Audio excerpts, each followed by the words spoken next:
ผิดหนึ่งพึงจดไว้ในสมองเร่งระ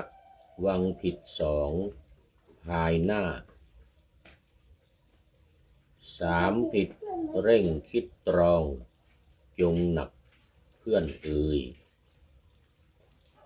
ถึงสี่อีกที่ห้า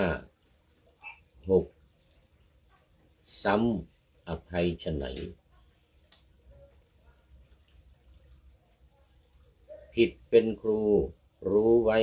น้ำใจตั้งถ้าพลาดพลั้งผิดหลักเสียศักดิ์ศรีผิดบ่อยๆพลอยเสียไม่มีดีผิดทุกทีเหลวแน่แย่เหลือเกินผิดครั้งแรกผิดบ้างระวังคิดมิให้ผิดถึงสองต้องสรรเสริญถ้าผิดบ่อยร้อยหนชอบกลเกินก็ยับเยินอย่างว่าระอาใจขอถวายความนอบน้อมแด่พระรัตนตรัยมีพระพุทธเจ้าเป็นต้นขอถวายความเคารพพระมหาเถระพระเถรานุเถระเจ้าคณะพระสังฆาธิการทั่วโลกมีพระเดชพระคุณพระธรรมเสนาบดีเจ้าคณะภาค7วัดพระธาตุดอยสุเทพเป็นต้นและขออำนวยพรแด่ท่านผู้ฟังท่านผู้ชมสาธุชนพุทธบริษัททั้งหลายวันนี้รายการธรรมทัศน์ของวัดพระธาตุดอยสุเทพออกอากาศทางสถานีวิทยุ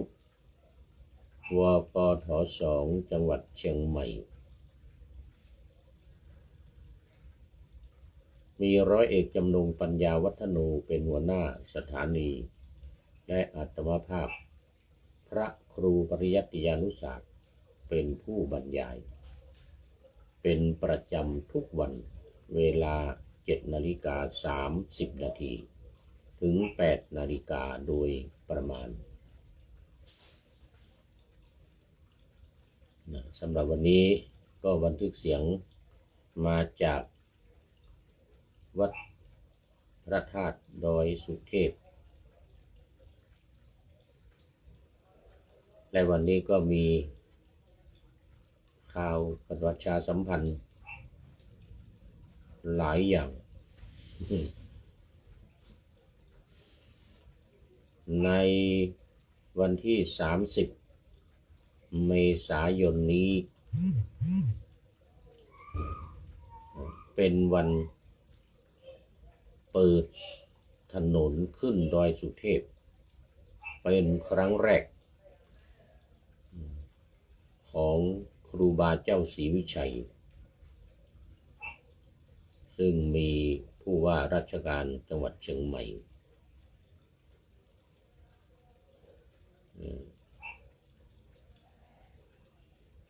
หลวงศรีประกาศสมัยนั้นเมื่อปีพุทธศักราช 2458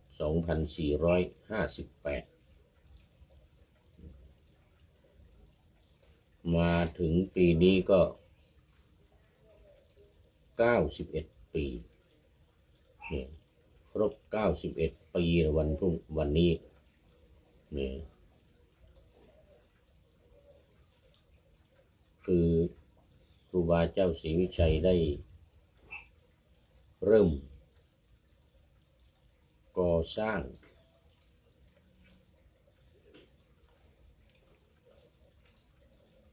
ถนนขึ้นดอยสุเทพโดยลงจอบแรกเมื่อวันที่11 เดือนพฤศจิกายน 2457 มาเสร็จเอา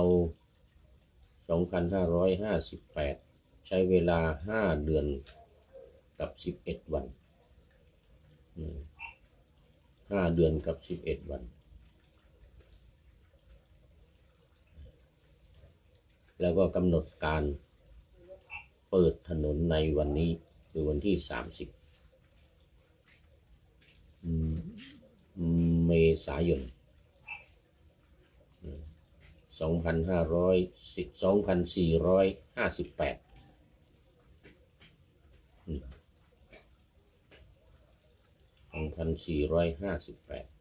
นับมาถึงปีนี้ก็91 ปีเต็มนับตั้งแต่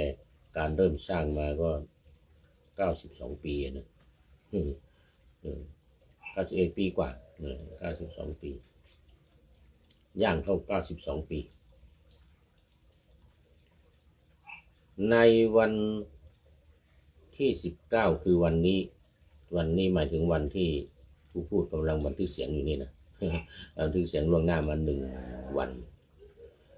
ก็ทุกปีก็จะมีกิจกรรมการฟังเทศน์และปฏิบัติธรรมตลอดคืนถวายเป็นพุทธบูชาธรรมบูชาสังฆบูชาและอาจาริยบูชาคือครูบาเจ้าศรีวิชัยอาจจะว่าครูบาอาจาริยบูชาครูบาอาจาริยก็คือครูบาศรีวิชัยครูบาอาจาริยบูชาการบูชาอาจารย์ครูบาเจ้าศรีวิชัยตลอดคืนทุกปีทุกวันที่29ของเมษายนแล้ววันนี้ก็เหมือนกันเราจะมีแม่ชีขาวศรีราชาลินีเรานี่แหละหรือชีพราหมณ์บวชชีนะแบบพราหมณ์ไม่ปรงผม นุ่งผ้าขาวปฏิบัติธรรมกันแล้วก็มีผู้จัดการก็คือพ่อนานวุฒิชาติคำปันเป็นผู้ดำเนินการปฏิบัติธรรมนี่นะตลอดมาทุกปีเจ้าของรายการฟังสบายสไตล์วุฒิชาติคำปันออกรายการวิทยุคลื่น96ของเรานี้เองเวลาบ่ายโมงเที่ยงถึงบ่ายโมงเที่ยงถึงบ่ายโมงตอนนี้ขอต้อนรับ FC ตัวจริง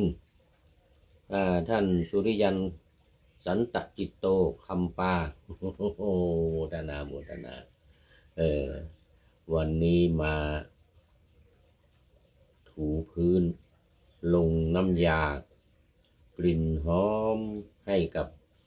ห้องสตูดิโอของผู้พูดห้องนี้แหละ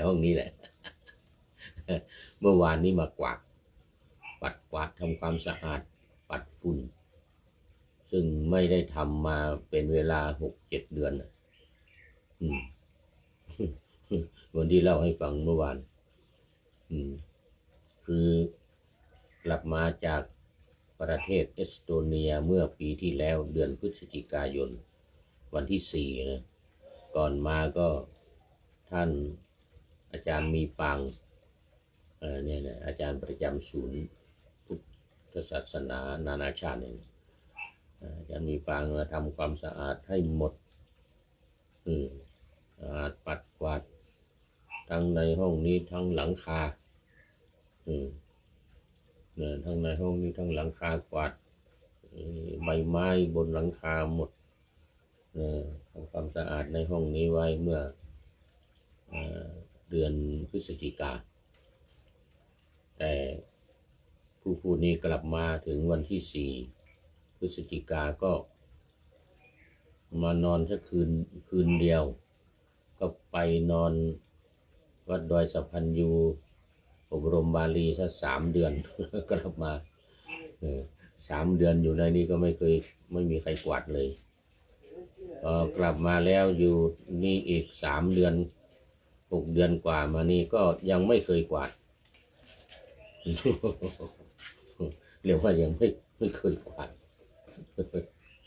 FC ตัวจริงสุริยันสันตจิตโทรเข้ามาเมื่อวานตกใจถอดรองเท้าไว้ข้างนอกแล้วเดินเข้ามาปรากฏว่ามันไม่ได้กวาดอะไรมันไม่รู้ธรรมเนียมของเจ้าของห้องเจ้าของห้องนี่ต้องใส่รองเท้า ใส่รองเท้าอยู่ที่นี่ก็เลยไม่รู้เรื่องว่ามันไม่ได้กวาดมันเป็นฝุ่นมันเป็นอะไรเนี่ยนะท่าน FC ตัวจริงเข้ามาก็เลยรู้ว่ามันไม่ได้กวาดเลยนี่ มีแต่ฝุ่นเต็มไปหมดอยากเยื่ออยากใยอะไรข้างๆเมื่อวานนี้เต็มไปหมด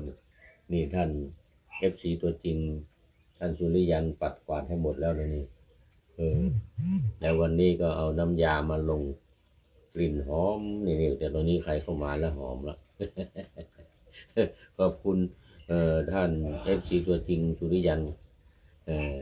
ทำปลาเป็นอย่างยิ่งโอ้อุตส่าห์ซื้อน้ำยา1 กระปุกมาให้สั่งซื้อเมื่อวานนะสั่งซื้อทางออนไลน์ลาซาด้าสแดอะไรก็ไม่รู้นะช้อปปี้ก็สั่งซื้อมาเมื่อวานแล้วก็วันนี้ก็เอามาลงพื้นโอ้โหสะอาดเยี่ยมเลยวันนี้ กลิ่นหอมกลุ่นไปหมดเขาเรียกว่าหอมคลุ้งไปหมดเลยวันในห้องวันนี้ใครเข้ามานี่อวดเขาได้เลยวันนี้นะ อวดได้เลยถูลงน้ำมันน้ำยาอย่างดีซื้อมาถึง200 บาทโอ้โมทนาขอบคุณนะFC ตัวจริงท่านสุริยันสันตจิตโตไว้ณที่นี้เพิ่งอย่างยิ่ง เอาละเนี่ยโมทนาเป็นท่านแรกเข้ามาในรายการแต่หัวรุ่งเลยวันนี้เรียกว่าจริงเข้ามานานแล้วแต่ว่ายังไม่ได้อ่านนะมัวจัวหัวรายการแล้วก็ในปะหน้าธรรมะยังไม่ถึงยังไม่ได้บรรยายธรรมะปะหน้าธรรมะยังไม่ได้พูดธรรมะปะหน้าอยู่ยังไม่เสร็จเรียกว่าไก่ยังไม่ทันโหสุริโยยังไม่จับขอบฟ้าปะหน้าธรรมะยังไม่เสร็จ ขอบคุณมากเอานะพูดถึงเรื่องของงานเนี่ยปะหน้าธรรมะแล้ววันนี้นะงานการประชาสัมพันธ์เดินขึ้นการเปิดถนนขึ้นดอยสุเทพครั้งแรกหลวงศรีประกาศถวายรถ1 คันเป็นรถยี่ห้ออย่างดีจากประเทศอังกฤษลืมยี่ห้อไปเดี๋ยวก่อนวันพรุ่งนี้ดูกันรู้เป็นยี่ห้ออะไรแล้วจะมาบอก สมัยก่อนก็เคยเห็นอยู่มันไม่จำสมัยก่อนเขาก็ขับขึ้นมาเป็นประจำบางทีหลวงพ่อก็ไปนั่งมาด้วยหรือใครอยากนั่งก็นั่งขึ้นมาแต่ปีที่แล้วนี่สตาร์ทไม่ติดแล้วว่างั้นนะ สตาร์ทไม่ติดแล้วมันพังแล้วมันเก่าแล้ว91 ปีแล้วก่อนหน้านั้นท่านผู้ว่าใช้มากี่ปีหรือกำลังซื้อใหม่กำลังซื้อจากคนอื่นเขาใช้มากี่ปีแล้วก็ไม่รู้ว่ามันซื้อมือ 2ไม่ใช่รถมือ 1นะโอ้แต่รูปร่างหน้าตาไม่ขี้เลนะสวยงามอยู่นะแต่เสื้อท่าขี่ไม่ได้แล้วทุกปีขี่ขึ้นมาทุกปีขี่ขึ้นมาสมัยก่อนแต่ว่าปีนี้ขี่ไม่ได้แล้วปีที่แล้วก็ไม่ได้อันนี้ก็ต้องลากขึ้นมานึง วันพรุ่งนี้นะเดี๋ยววันที่30รายการนี้ออกตอนเช้ามันก็เป็นวันรายการนี้ออกพอดีเลยวันที่30 เมษายนแล้วก็ขอฝากประชาสัมพันธ์ให้กับญาติโยมสาธุชนทั้งหลายทุกท่านที่ยังไม่ทราบก็โปรดได้ทราบไว้ว่าทุกปี วันที่29ตอนกลางคืนมีการปฏิบัติธรรมโอ้ตอนนี้ขอต้อนรับพระเดชพระคุณหลวงพ่อสุทธิสงึมรำ FC ตัวจริงอีกท่านหนึ่งจากจังหวัดบุรีรัมย์มาแล้วพร้อมด้วยหัวใจใสๆสีชมพูวันเกิด วันเกิดของผู้พูดกราบขอบพระคุณหลวงพ่อเป็นอย่างยิ่งที่อวยพรวันเกิดมาแฮปปี้เบิร์ธเดย์อย่างนี้นะโมทนาไก่ยังไม่ทันโฮอีกเหมือนกันตอนนี้ป่าหน้าธรรมะยังไม่เสร็จหลวงพ่อเข้ามาถ้าไม่มีคติอยู่2 อย่างถ้าไม่เข้ามาตอนแรกนี่ไก่ยังไม่ทันโฮนี่ก็โน้นท้ายสุดท้ายสุดเป็นการเข้าสู่เส้นชัยของรายการพอดีเลยนะท้ายสุดนี่นะเอาละ9 โมงวันที่30ก็จะมีการเจริญพระพุทธมนต์วันที่29คืนนี้ฟังเทศน์และปฏิบัติธรรมกันตลอดคืนนะทั้งคืนเลยทีเดียวดังนั้นก็ขอประชาสัมพันธ์ให้ทุกท่านได้รับทราบและเชิญชวนมาร่วมกันในล้านนาครูบาเจ้าศรีวิชัยก็เป็นที่เคารพนับถือกันในล้านนาทั้ง16 จังหวัดรวมไปถึงนู่นเลยตั้งแต่นครสวรรค์ขึ้นมาจนถึงเชียงรายพะเยานู่นน่ะเหนือสุดแม่สายนู่นน่ะจังหวัดเชียงรายใต้สุดนครสวรรค์นู่นล้านนานี่กิน16 จังหวัดนี่นะภาคเหนือตอนบน8ภาคเหนือตอนล่าง8นี่8 จังหวัดรวมแล้ว16 จังหวัดครูบาเจ้าศรีวิชัยกินเรียบเคารพนับถือโดยเฉพาะไปสุโขทัยนี่โอ้โหเนี่ยโดยเฉพาะที่อำเภอทุ่งเสลี่ยมนี่นะโอ้โหเขียนชื่อติดถนนเลยเขียนป้ายใหญ่โตเลยครูบาเจ้าศรีวิชัยยกย่องเชิดชูกันมากวันพรุ่งนี้ก็เชิญชวนมาร่วมกันวันเปิดถนนขึ้นดอยสุเทพเป็นวันแรกแล้วก็รายการที่2วัดเจดีย์แม่ครัวนี่ว่ามาหลายวันแล้วเริ่มตั้งแต่วันที่25มาถึงวันจะไปถึงวันที่20เป็นวันที่4พฤษภาคมโครงการเขาเรียกว่าบวชใจนี่บวชใจว่างั้นนะค่ายบวชใจ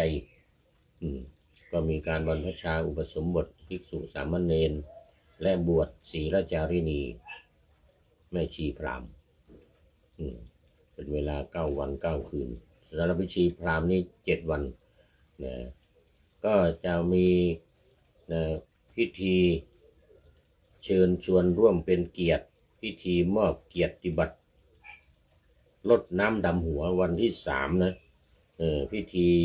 ปิดค่ายด้วยพิธีปิดค่ายบวชใจประจำปี2569วันที่3ปิดแล้วแต่ยังไม่หยุดนะยังอยู่ต่ออีก1 คืนปฏิบัติธรรมกรรมฐานกันรุ่งเช้าอีกวันหนึ่งวันที่4จึงจะลาสิกขาตอนเช้ายังบิณฑบาตกันอยู่สายมาก็น่าจะเป็นภาคบ่ายลาสิกขาในวันที่3นี่จะมีพิธีอย่างว่าคือมอบเกียรติบัตรรดน้ำดำหัวพิธีปิดค่ายบวชใจปี2569ในวันที่3 พฤษภาคม 2569เวลา 9 นาฬิกาถึง 15 นาฬิกา9 โมงเช้าถึง 15 โมงเย็นเลยนะโดยเฉพาะตั้งแต่เวลาบ่ายโมงไปเป็นพิธีสำคัญเป็นพิธีสำคัญ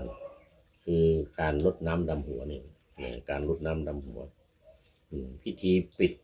มอบเกียรติบัตรอันนี้เป็นตอนเช้า9 โมง 9 นาฬิกาแล้วก็รดน้ำดำหัวตอนบ่ายนี่พิธีสำคัญมากเชิญชวนขอเชิญเจริญพรมาร่วมในกิจกรรมในครั้งนี้3อาจารย์พระมหาวิษณุจารุธรรมโมอดีตเจ้าอาวาสวัด7 ริมจะได้มี พิธีทักษิณานุปทานทำบุญอุทิศส่วนกุศลไปให้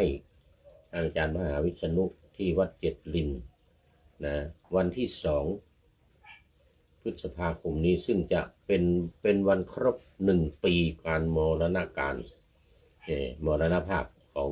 อาจารย์พระมหาวิษณุจารุธรรมโมวัดเจ็ดลินเราเชิญชวนทุกท่านมาร่วมกันเวลา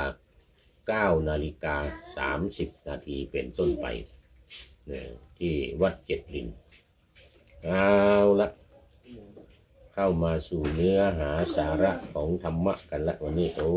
เกือบจะหมดเวลาเลยนะเนี่ยเข้ามาสู่ใจความของธรรมะกันนี่มันจะหมดเวลาซะแล้วเรามีไหนซะแล้วนี่ หาไม่เจอซะแล้ว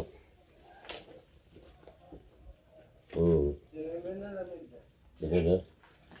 ใจเย็นนี่ เอาวันนี้เป็นธรรมะธรรมบทหรือธรรมกถาในพระไตรปิฎกเล่มที่25ขุททกนิกายวันนี้ธรรมะก็คือในการใดบุคคลเป็นผู้มีกิจมากมักง่วงและมักนอนหลับกระสับกระส่ายประหนึ่งสุกรใหญ่ที่ถูกปรนปรือด้วยอาหารฉะนั้นในการนั้นเขาเป็นคนมึนซึมย่อมเข้าไปถึงถึงห้องย่อมเข้าไปถึงห้องร่ำไปคือห้องนอน ย่อมจะเข้าไปสู่ห้องนอนร่ำไปว่างั้นนะนี่ก็เป็นเรื่องของการกินมากไม่รู้จักประมาณในการกินหนังท้องตึงหนังตาก็หย่อนทีนี้ทำอะไรก็ไม่ได้แล้วเข้าห้องอย่างเดียวว่างั้นนี่นะย่อมเข้าไปถึงห้องร่ำไปอยู่นะ ผิดหลักการปฏิบัติธรรมเลยการปฏิบัติธรรมต้องเขาเรียกว่านิทารามตาไม่ยินดีในการหลับการนอนชาคริยานุโยคประกอบความการตื่นอยู่ตลอดเวลาเรื่องของการนักปฏิบัติสำหรับเรื่องที่จะเล่าประกอบในวันนี้ก็คือเรื่องพระเจ้าประเสนที่โกศล พระเจ้าประเสนที่โกศลนี่นะทำเรื่องอับอายขายขี้หน้าขี้ตา เป็นถึงว่าเจ้าแผ่นดินนะปรากฏว่าเสวยพระกรยาหารเนี่ยครั้งเดียวเนี่ยนะ1 มื้อเนี่ยนะครึ่งทนานหรือ1 ทนานเนี่ยคือ1 ลิตรทนานนี่มันจะประมาณ1 ลิตรนะ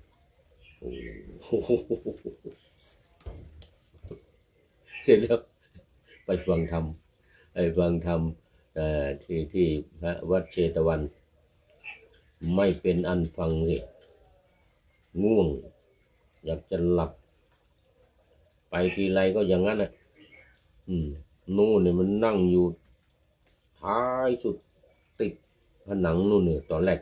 เข้าไปกราบพระพุทธองค์ก็นั่งอยู่ข้างหน้านะประทับนั่งข้างหน้านะใกล้พุทธองค์นะทักทายปราศัยอะไรกันเรียบร้อยแล้วค่อยๆถอยไปทีละนิดถอยไปพุทธเจ้าก็ไม่ว่าอะไรถอยไปจนอยู่ท้ายบริษัทท้ายติดฝาผนังนู่นไปแล้วทีเนี่ยเอกเนกติดฝาผนังไปแล้วเนี่ย ไม่เป็นอันฟังเทศน์ฟังธรรม พระเจ้าประเสริฐที่กุศลนี่นะ นี่พุทธองค์ประทับอยู่เชตวันปรารภพระเจ้าประเสริฐที่กุศลตรัสพระธรรมเทศนานี้ว่ามิตรทิงยะธาเป็นต้น สมัยหนึ่งว่าราชาเสวยข้าวสุกแห่งข้าวสารท่านนานหนึ่งท่านานประมาณ1 กิโลอ่ะเนี่ยประมาณ1 กิโลหรือ1 ลิตรนะ1 กิโลหรือ1 ลิตรกับสูปะพยัญชนะพอควรแก่ข้าวสุกนั้นโอ้โหอาหารก็เท่ากันเลย1 กิโล1 ลิตรวันหนึ่งเท้าเธอเสวยพระกรยาหารเช้าแล้วได้ยังไม่ทรงบรรเทาความในพัดได้เลยจะเสด็จไปสู่สำนักพระศาสดามีพระรูปอันลำบากพลิกไปพลิกมาข้างโน้นข้างนี้แม้ถูกความง่วงครอบงำเมื่อไม่สามารถจะกระทมตรงได้จึงถอยไปประทับนั่งณที่สุดข้างหนึ่งลำดับนั้นพระศาสดาตรัสกับท้าวเธอว่ามหาบพิตรพระองค์ยังไม่ทันได้ทรงพักผ่อนเลยเสด็จมากระมังเพื่อนนะไม่ได้พักผ่อนเสด็จมากระมังว่างั้นนะถูกละพระเจ้าข้าถูกละพระเจ้าข้าว่างั้นนะตั้งแต่การที่บริโภคแล้วหม่อมฉันมีทุกข์มากว่างั้นนะลำดับนั้นพระศาสดาตรัสกับท้าวเธอว่ามหาบพิตรคนบริโภคมากเกินไปย่อมมีทุกอย่างนี้ก็ตรัสคาถานี้ตรัสคาถานี้นะมิตรจริงยถาเป็นต้นเนี่ยนะ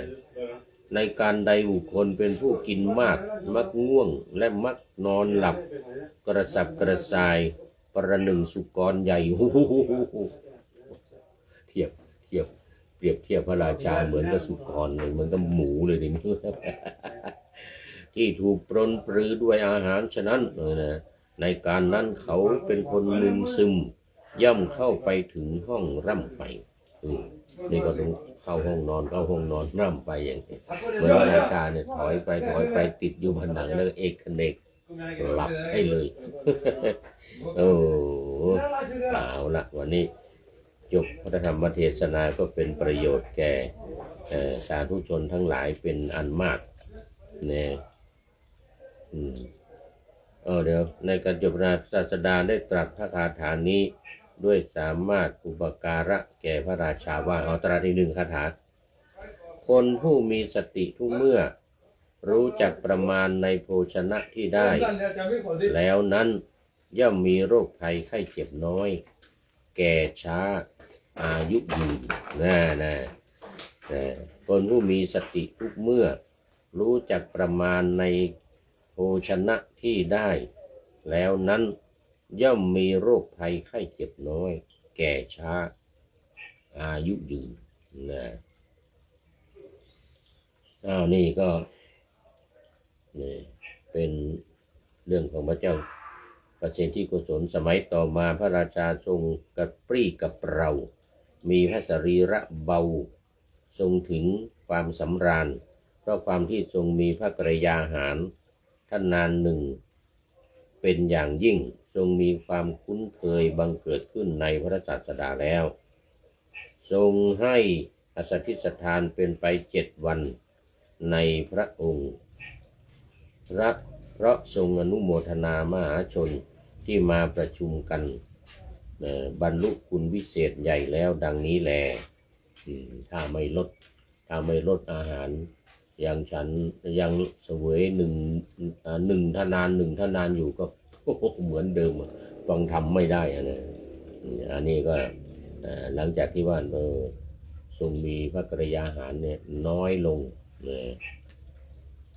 แล้วจบวันนี้โมทนาเป็นอย่างยิ่งวันนี้ใครเป็นคนสุดท้ายเข้ามาแล้วเราเดชคุณหลวงพ่อสุทธิสงึมรำเป็นท่านสุดท้ายในวันนี้เห็นไหมว่าแล้วถ้าไม่ก่อนเพื่อนไก่ไม่ทันโหก็เข้าสู่เส้นชัยในครั้งสุดท้ายเป็นการสุดท้ายเอามาดูข้อคิดท้ายรายการวันนี้ได้จากผู้ใดหนอแลท่านนายพลของเราอีกแล้วท่านนายพลนเรศจิตลักษณ์ได้ให้ข้อคิดไว้ว่านี่เป็นโครง4สุภาพนะนี่นะ เ ผิดหนึ่งพึงจดไว้ในสมองเหมือนกันนะเร่งระวังผิดสองภายหน้าสามผิดเร่งคิดตรองจงหนักเพื่อนเอ่ยถึงสี่อีกที่ห้าหก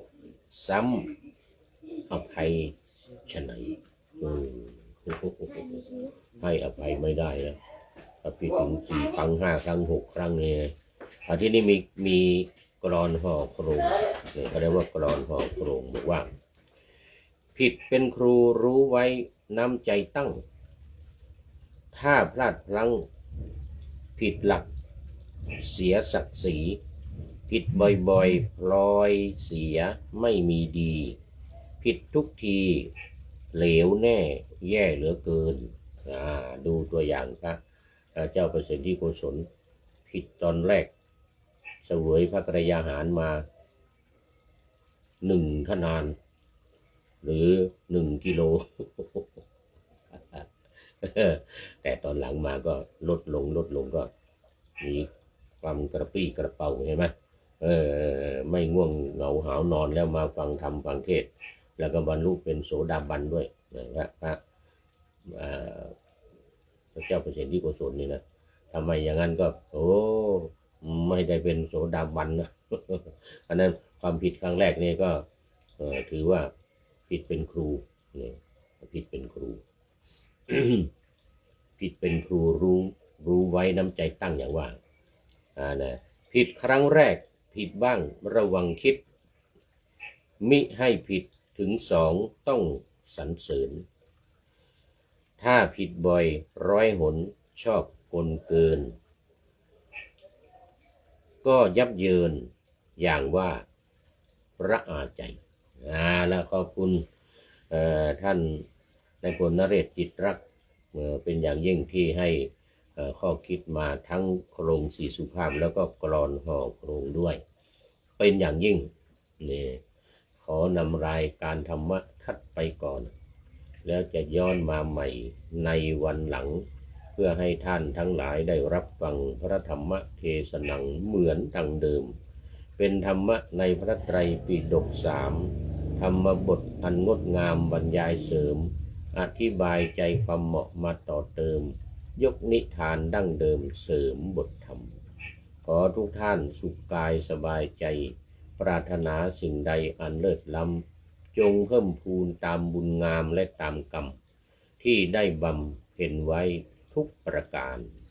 ขอเจริญพร